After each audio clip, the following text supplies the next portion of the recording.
आपका एएलपी का रिजल्ट आ चुका है और आपको पता चल चुका है कि आप पास हैं कि नहीं है। सीबीटी 1 में उम्मीद है ज़्यादातर बच्चे जो इस वीडियो को देख रहे होंगे पास हैं। इस वीडियो में हम दो चीज़ें देखेंगे, एक तो हर जोन में कितनी कितनी कट ऑफ गई और दूसरा कि स्ट्रेटेजी किस तरह से आपको पढ़ाई करनी है, क्योंकि अब बहुत ज़्यादा समय नहीं बचा, दिन नहीं बचे हैं दोस्त, घंटे बचे हैं, घंटे 160 घंटे हैं आपके पास, जिसमें आपको ऐसी स्ट्रेटेजी बनानी है कि आप पास हो जाएँ। और यकीन मानिए जो इन 20 दिनों में सही से पढ़ लेगा ना, सिलेक्शन ले जाएगा, गारंटी से कह रहा हूँ। चलिए एक बार देख लेते हैं जल्दी जल्दी से कि किस जोन को डेंजर बनाया गया और किस जोन को बनाया गया आसान। चंडीगढ़ जो कि हर बार डेंजर जोन रहता था, इस बार यहाँ पर इतना खौफ बैठ गया था बच्चों में कि यहाँ से फॉर्म ही नहीं भरे। और देखिए जर्नल की कट ऑफ सिर्फ 40, 30, 25 और 30, यहाँ पर बेसिक कट ऑफ गई जितने की पासिंग मार्क्स थे, यानी कि यहाँ से बड़े खौफ खाए हुए बच्चे थे। अब मैं आपसे पहले से ही क्या कहता था, जहाँ आपका घर पड़ता है हमेशा वहाँ से भरो, वो डेंजर हो ग्रीन हो कोई मतलब नहीं है यार। आप क्या मतलब है कि आपका घर कहीं पड़ता है और आप कहीं और बसे भर रहे हो और वहाँ पर बाकी लोग भी सीट ज़्यादा देख के भर दें और वहाँ की कट ऑफ भी हाई चले जाए, तो फिर वही इससे तो भाई ठग जाओगे ना, इस तरह से ठगी का शिकार हो जाओगे। अगली जो जोन है मुंबई जोन, 57 नंबर जर्नल की कट ऑफ गई, एससी की 36 गई, एसटी की 30 गई, ओबीसी की 44, ईडब्ल्यूएस की 40। और मैं यहाँ पर एक खास बात बता देता हूँ अभी से ही, आप में से कोई अगर ये सोच रहा हो सीबीटी 2 की कट ऑफ यानी जो अगला एग्ज़ाम होने वाला है उसकी बहुत हाई जाएगी, बिल्कुल नहीं जाएगी दोस्त। यहाँ पर बहुत से बच्चे ट्रेड में फेल हो जाएंगे, जिस वजह से यहाँ पर सीबीटी 2 की कट ऑफ भी ऊंची नहीं जाएगी। इसलिए हार मत मानना, ये मत सोचना कि आप पढ़ने में अच्छे नहीं हो या इस बार आपके 65 नंबर आए तो आपका सिलेक्शन नहीं होगा, बिल्कुल होगा। सही स्ट्रेटेजी होनी चाहिए। लाओ पहले आपको स्ट्रेटेजी ही बता देता हूँ, उसके बाद हम इन सब चीज़ों को देखेंगे। यहाँ पर आपके सामने मैं कुछ बुक्स दिखा देता हूँ, क्योंकि इस समय YouTube के साथ साथ बुक्स भी बहुत ज़्यादा हेल्पफुल रहेंगी। क्यों? क्योंकि YouTube वाले आप देखते होंगे कोई भी कोर्स अगर कराते हैं तो यार उनकी एक, जैसे सपोज आप ट्रेड पढ़ने जाओ किसी भी यूट्यूब चैनल से, भाई साहब 150 लेक्चर, 100 लेक्चर, 200 लेक्चर, आप खुद बताओ पॉसिबल हैं ये इस समय? 20 दिन में 200 लेक्चर का मतलब 200 घंटे, 160 घंटे तो आपके पास कुल हैं। तो इस वजह से बुक इस समय ऐसी चीज़ है जो बहुत आपका कम समय लेंगी और आप ट्रैवल करते हुए, रात में बैठे हुए कभी बहुत इजीली पढ़ भी सकते हो। यहाँ पर डिस्क्रिप्शन में आपको लिंक मिल जाएगा, किरण पब्लिकेशन की बुक्स हैं। एक हो गई basic science and engineering drawing की बुक, जो कि आपके बहुत हेल्पफुल रहेगी, सच बता रहा हूँ बहुत हेल्पफुल रहेगी। अगली है ये ट्रेड्स की book, fitter, physics, mathematics, electrician. और एक यहाँ पर बुक है जो पार्ट ए की तैयारी के लिए, सबका लिंक आपको डिस्क्रिप्शन में मिलेगा। जो बुक ना हो, जो आपके काम की लगे, आप बिल्कुल मंगा लीजिए, क्योंकि यही समय है, सही समय है पढ़ने का और ये बुक्स आपके घंटों बचाएंगी। अब आते हैं दोस्त स्ट्रेटेजी पर, ठीक है। इस समय हमारे पास मोटा मोटा 20 दिन बचे हैं। इन 20 दिनों में हमें क्या करना है, सपोज आपके पास है दोस्त 4 subject, math, reasoning, basic science and engineering drawing और ट्रेड। यहाँ पर अब आप कंफ्यूज रहेंगे कि यार मैं किस सब्जेक्ट को कितना समय दूँ। यहाँ पर मैं अभी 7 घंटे मान के चल रहा हूँ, पर आप इसको 8 मानना, मिनिमम 8 घंटे दोस्त अब हमें पढ़ना है। 20 दिन बचे हैं, जितना पढ़ोगे उतना कम है। मैथ और रीजनिंग में हम ज़्यादा समय नहीं देने वाले, मैथ और रीजनिंग में हम सिर्फ 1-1 घंटा देंगे, या फिर ऐसा कह लीजिए 1-1 टॉपिक पढ़ेंगे। जैसे आज अगर नंबर सिस्टम पढ़ने बैठे हैं तो आज उसको ख़त्म करके ही उठेंगे, फिर रीजनिंग का एक टॉपिक उठाएंगे, फिर उसको ख़त्म करके उठेंगे, क्योंकि मोटा मोटा 20 टॉपिक हैं मैथ और रीजनिंग में, और ये इन 20 दिनों में ख़त्म करनी है। आपको कुछ नहीं पढ़ना है, आपको सिर्फ दोस्त रिवाइज़ करना है, रिवाइज़। क्यों? क्योंकि मैथ आप ऑलरेडी सीबीटी 1 में पढ़ के आ चुके हो, दूसरे एग्जाम्स में पढ़ चुके हो, और वही मैथ रीजनिंग यहाँ पर आएगी, कठिन नहीं आएगी, ये मेरी आपके साथ गारंटी है। क्योंकि और भी इस समय सब्जेक्ट ऐसे हैं जिनमें न्यूमेरिकल्स आएंगे या फिर कठिन चीज़ें आएंगी, तो मैथ और रीजनिंग वैसी ही आएगी जैसे सीबीटी 1 में थी। तो सिर्फ आप वो टॉपिक पढ़ो जो आपको नहीं आता, अदरवाइज आप सिर्फ मैथ और रीजनिंग को रिविज़न करते हुए चलो, उस पर आपको अपना ज़्यादा दिमाग नहीं लगाना है। मैथ और रीजनिंग से बढ़े सुबह के 2-3 घंटे निकले। Basic science and engineering drawing एक ऐसा सब्जेक्ट है जहाँ पर आपको मिनिमम 3 घंटे देने हैं, मिनिमम 3 घंटे देने हैं। अदरवाइज़ 4-5 घंटे भी अगर आप इसको देते हो तो बुरा नहीं है। क्यों? यही इस बार आपकी मेरिट बनवाएगा दोस्त, यही आपकी मेरिट बनवाएगा, ठीक है। तो इसमें जो जो टॉपिक्स हैं वो सभी कवर करने हैं, पर किस प्रकार से कवर करने हैं मैं अगली वीडियो बनाऊंगा डेडिकेटेड इस चीज़ के लिए कि किस टॉपिक से कितने सवाल आए हैं, तो आपको सिर्फ वही टॉपिक पढ़ने होंगे। इससे फ़ायदा क्या होगा? इससे फ़ायदा ये होगा कि आप ऐसे टॉपिक्स में टाइम वेस्ट नहीं करेंगे जिनसे कि बहुत कम पूछा जाता है। अब सपोज़ आप कोई सर आप ये इंजीनियरिंग ड्राइंग में आपको पता नहीं होगा, पर सिर्फ एक A4 शीट, जो शीट वाले चैप्टर होते हैं ना, शीट्स, कि A4 sheet, A5 sheet, A6 sheet, इनकी साइड का रेशो क्या होता है, बेसिक से सवाल पूछे जाते हैं। अब पता चल रहा है कि आप किसी यूट्यूब चैनल से पढ़ रहे हो इस समय में, शुरू से पढ़ते तो कोई समस्या नहीं थी, इस समय में, और उसने आपको 50 लेक्चर करा दिए और सवाल आ रहे हैं बच्चों वाले जो कि आप आधे घंटे 1 घंटे की पढ़ाई में भी कर सकते थे, तो आपको उस समय बुरा लगेगा कि यार मेरा बहुत टाइम वेस्ट हो गया, समझे। इसलिए कह रहा हूँ कि अगली वीडियो को इंतजार करना, बहुत काम की होने वाली है। पर यहाँ पर आप अभी बस टाइम मैनेजमेंट समझिए कि हमें किस प्रकार से अपना टाइम को अब देना है। Basic science and engineering drawing को हम 3-4 घंटे मिनिमम देंगे। फिर आता है ट्रेड को 2 घंटे देंगे मिनिमम। क्यों? क्योंकि ट्रेड के नंबर हमारे मेरिट में नहीं जुड़ने हैं, ट्रेड में होना हमें पास, और ट्रेड बहुत ज़्यादा कठिन नहीं पूछी जाती। 75 में से 27 सवाल सही करने हैं, 27 सवाल सही करने हैं आउट ऑफ 75, ठीक है। यानी 27 raw marks out of 75 are the passing marks for trade, ठीक है। ट्रेड आप, मैं समझता हूँ ज़्यादातर बच्चों की अच्छी नहीं होगी, कुछ बच्चों की अच्छी होगी, जिनकी अच्छी नहीं है उसको ट्रेड में टॉप नहीं मारना है। आपको ये नहीं दिन रात एक कर देनी है ट्रेड में। क्यों? आप इसमें 40 नंबर लाओ, 50 लाओ, 60 लाओ या फिर 30 लाओ, आप सिर्फ पास माने जाओगे, है ना। नंबर तो जुड़ने ही नहीं, तो इसमें उतना समय क्यों देना है। 2 घंटे की पढ़ाई करके भी आपका काम हो जाएगा।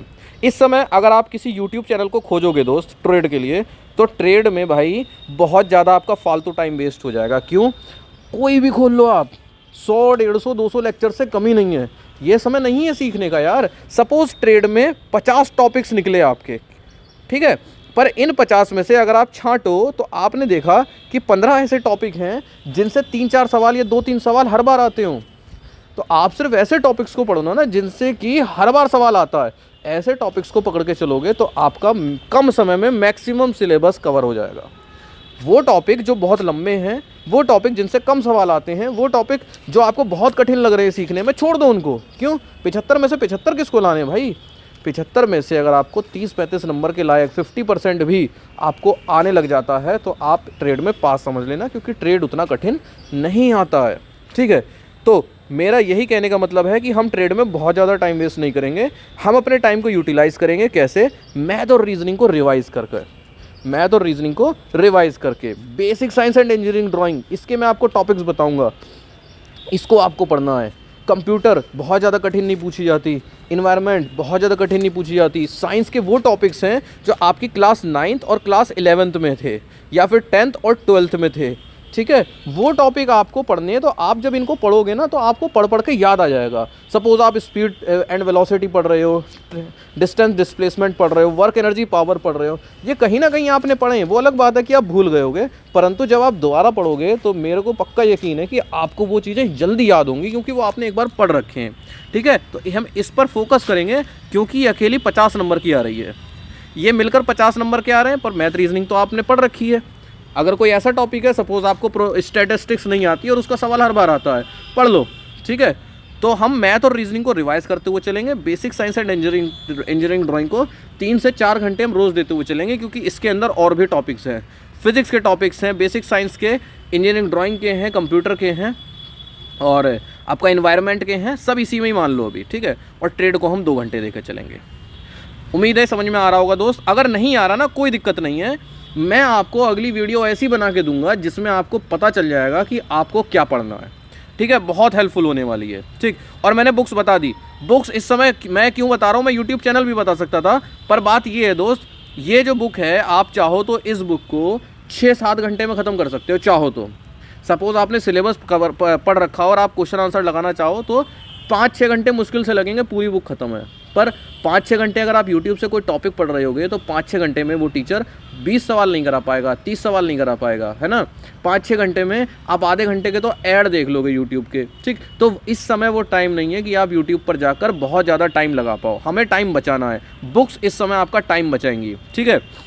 बुक्स में क्या होता है, हमने कोई टॉपिक लिखा हुआ है, यहाँ पर ओपैम्प के बारे में दे रखा है, हमने पढ़ा, अच्छा ओपैम्प ये होता है, इसके 2-3 एग्जाम्पल पढ़े, प्रीवियस ईयर क्वेश्चन देखे ओपैम्प से कैसे सवाल आए, हो गया ओपैम्प। अब वहीं पता चल रहा है यूट्यूब में ओपैम्प में 2 घंटे, दो वीडियो हैं, 2 घंटे लग गए। तो हमें ये टाइम बचाने हैं दोस्त। इसमें सिर्फ हमें पास होना है, ट्रेड में टॉप नहीं मारना है ना। हमें नंबर किस में लाने, basic science and engineering drawing और इसके अलावा मैथ रीजनिंग, उनको हमें लेकर चलना है समझदारी के साथ। अब देख लेते हैं जरा यहाँ पर दोस्त, नीचे से देखते हैं। मुजफ्फरपुर जो बहुत खतरनाक जोन रहा इस बार, जनरल की 72 नंबर कट ऑफ गई, ओबीसी की 50 चली गई, SC की 32, सॉरी OBC तो ये है लास्ट वाला, ठीक है। ये हो गई SC की, ये हो गई ST की, ये हो गई OBC की, और ये हो गई EWS की, और ये हो गई जनरल की। तो मुजफ्फरपुर में भाई साहब तहलका कट गया, कोहराम मच गया, क्योंकि मुजफ्फरपुर में जनरल की कट ऑफ 72 CBT 1 की। इतने नंबर पर बच्चों के देखना दूसरे सभी डिवीजन्स में सिलेक्शन हो जाएंगे। 50 नंबर SC की, ST की 32 नंबर, OBC की 66, EWS की 56। मैं बता रहा हूँ सही में 72 नंबर वालों के देखना इधर दूसरे डिवीजन्स जो है ना बाकी, इनमें सिलेक्शन हो जाएंगे 72 नंबर पर। बहुत से आप में से ऐसे होंगे 72 नंबर आएंगे और आप ALP बने बैठे होंगे। क्यों? क्योंकि आप ट्रेड को पास कर लेंगे, और बहुत से बच्चे इस ट्रेड वाली एग्ज़ाम में फेल हो जाएंगे। इसमें फेल नहीं होना है, इसमें पास होना है। और बाकी में 100 में से 75 का टारगेट लेकर चलना है कि हम 75 के ऊपर लाएंगे, और आपका सिलेक्शन होगा, देखना।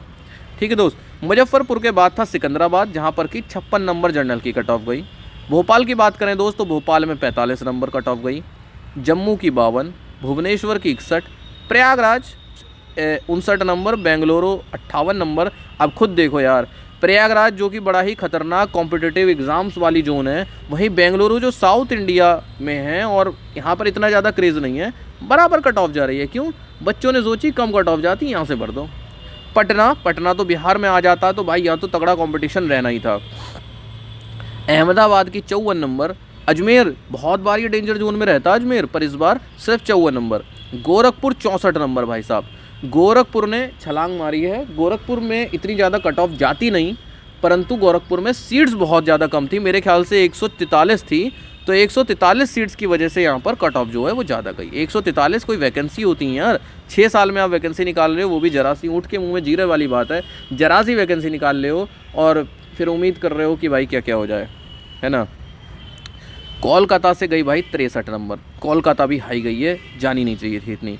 चेन्नई 49। ये दिखा साउथ इंडिया का सर, क्योंकि साउथ इंडिया में मेनली सरकारी नौकरियों का इतना क्रेज़ नहीं है जितना नॉर्थ में है, ठीक है। त्रिवेंद्रपुरम 49 नंबर। बिलासपुर 58। अब बताओ यार, बिलासपुर में और बेंगलुरु और प्रयागराज में क्या अंतर है? कुछ है अंतर?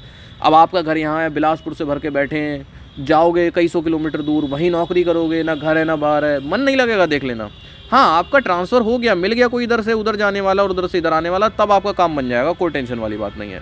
गुवाहाटी की कट ऑफ गई 60, जो कि अच्छी खासी हाई है।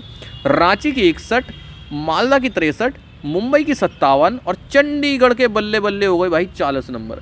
चंडीगढ़ में क्या फ़ायदा मिल गया? हर बार खतरनाक रहता, तो लौंडे डर गए कि भैया चंडीगढ़ ना भरेंगे, जबकि चंडीगढ़ में मज़ा आया इस बार, ठीक है। और जम्मू भी देखो, इस बार नया डिवीज़न था, कम सीट थी भले ही, पर सब कुछ बढ़िया था। 52 नंबर सिर्फ कट ऑफ गई है।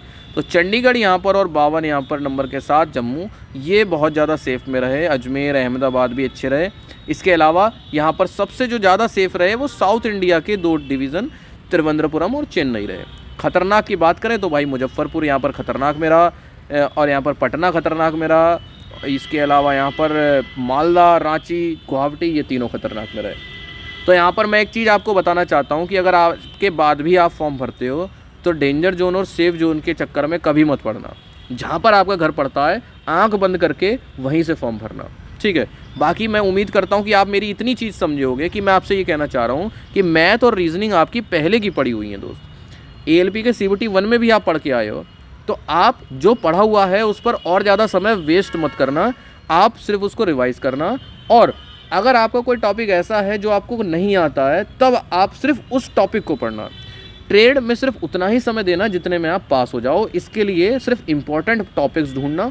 मैं भी आपको कुछ बताऊंगा, अदरवाइज़ इसीलिए मैंने आपको बुक बताई है कि बुक से अगर आप पढ़ते हो तो आपको प्रीवियस ईयर के क्वेश्चन देख के आइडिया हो जाएगा, ठीक है। Basic science and engineering drawing एक ऐसा नया सब्जेक्ट आएगा आपके सामने जो आपने पहले पढ़ा तो होगा 9th और 10th में, सब वही चैप्टर हैं, परंतु आप भूल चुके होंगे। तो जैसे जैसे आप पढ़ते जाओगे वैसे वैसे आपका ये रिवाइज होता जाएगा। ये हमारा 50 नंबर का आ रहा है, तो 50 में से अगर 40 नंबर आप मैथ रीजनिंग में कवर कर लेते हो तो basic science and engineering drawing में आपको 35 से 40 कवर करने होंगे, जिससे कि आप फाइनल मेरिट में बहुत अच्छे मार्क्स के साथ पास हो सकते हो, ठीक है। हम क्यों कसर छोड़ें? अगर 70 नंबर कट ऑफ जा रही तो हम 70 के लिए थोड़ी पढ़ेंगे, हम तो अपना बेस्ट देंगे। तो उम्मीद है ये वीडियो आपके लिए हेल्पफुल रहेगी, ये बताने के लिए कि अपना इस समय का जो टाइम बचा हुआ है उसको किस तरह से आपको यूटिलाइज़ करना है। बहुत अच्छे से यूटिलाइज़ करना है दोस्त, बिल्कुल वेस्ट नहीं करना है। क्योंकि अगर आप 8 घंटे भी रोज़ पढ़ते हैं तो उन 8 घंटों के हिसाब से ही 20 दिन में 160 घंटे बनते हैं। 160 घंटे। ठीक है दोस्त। अब आप सपोज़ 1 घंटा रोज़ मैथ पढ़ते हो तो इस 160 में से 20 घंटे हो गए मैथ के, 1 घंटा रोज़ रीजनिंग पढ़ रहे हो तो 20 घंटे हो गए रीजनिंग के, 2-2 घंटे ट्रेड पढ़ रहे हो तो 80 घंटे हो गए ट्रेड के, 80 40 120, बचे 40 घंटे basic science and engineering drawing के। अगर आप 1 घंटे में एक टॉपिक कंप्लीट करते हो तो 40 टॉपिक कंप्लीट हो जाएंगे। यानी मैं समझता हूँ 40 घंटे में basic science and engineering drawing आप निपटा सकते हो, बशर्ते उन 20 दिनों में आप सीरियस होकर पढ़ो। ये मत मानो कि चलो इसको मज़े में ले लेते हैं, हल्के में ले लेते हैं, ढीले में ले लेते हैं। टाइम वेस्ट मत करना। 20 दिन खाली अपने ऊपर कंट्रोल कर लो, संयम कर लो और पढ़ाई कर लो।